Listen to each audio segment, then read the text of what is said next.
Welcome back, children.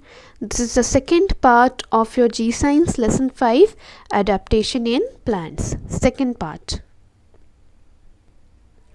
Plants in coastal areas.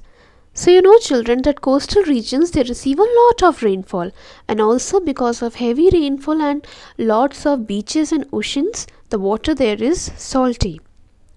So in coastal areas, the plants which are generally found are coconut, sugarcane and rubber.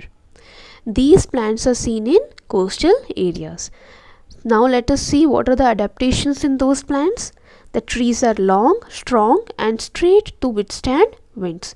See, a coconut tree is long, strong enough and straight to withstand the heavy winds which blow. Fruits are big and have water in them.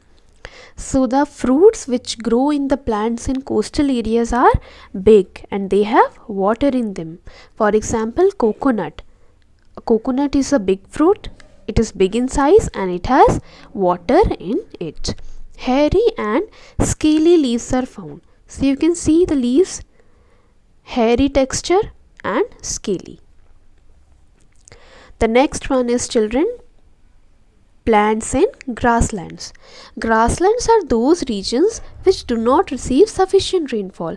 There is scarcity of rainfall and mostly those areas are covered with grasses, more grasses and few trees. In grasslands we can find more grasses and few trees.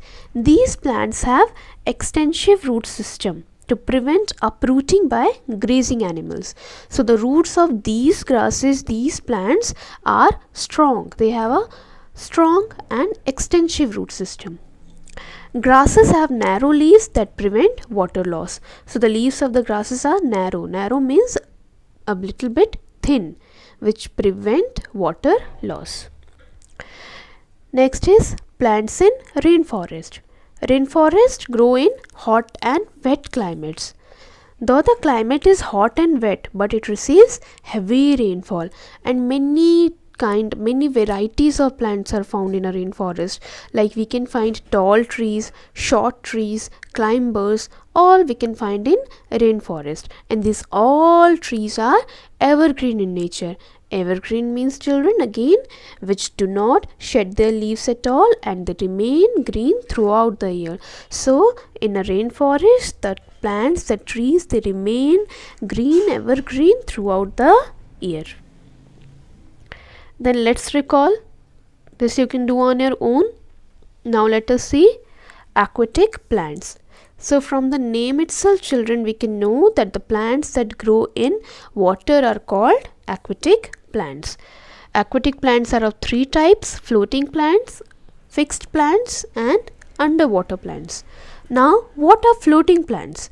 So the aquatic plants which float freely in water are called aquatic plants. How can they float easily, children? They can float because they have either spongy or lightweight body. They are very light in weight. Their texture is also light, so they can easily float in water. Some examples of floating plants are duckweed and water hyacinth. So the examples of floating plants are duckweed and water hyacinth. This is an image of duckweed. The next one is, children, fixed plants. So the plants which are fixed to the bed of the pond with the help of their roots are called fixed plants. They are fixed. They have thin, long and hollow stems. Their leaves are broad which float on the surface of water. See, the leaves are broad and they are floating on the surface of water. Also, children, they have a waxy coating on the surface which prevents them from rotting, and the leaves they remain fresh. Even though they float on water continuously, they remain fresh. How? Because of the waxy coating which they have. Two examples of fixed plants are lotus and water lily. This is an example of water lily. The last part is, children, underwater plants. So the plants that grow under the surface of water are known as underwater plants. These plants, they have thin, narrow and long leaves. They breathe through their body surface. These plants, they breathe through their body surface. They absorb the carbon dioxide which is given out by the aquatic animals and keep the pond clean. They maintain a balance, and they also give out oxygen which is taken in by other water animals like fishes, crabs and all.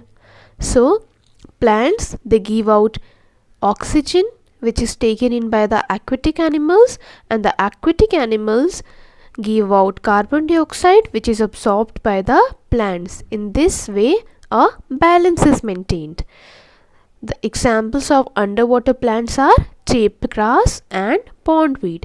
Tape grass and pondweed are underwater plants. See, this is an image of tape grass.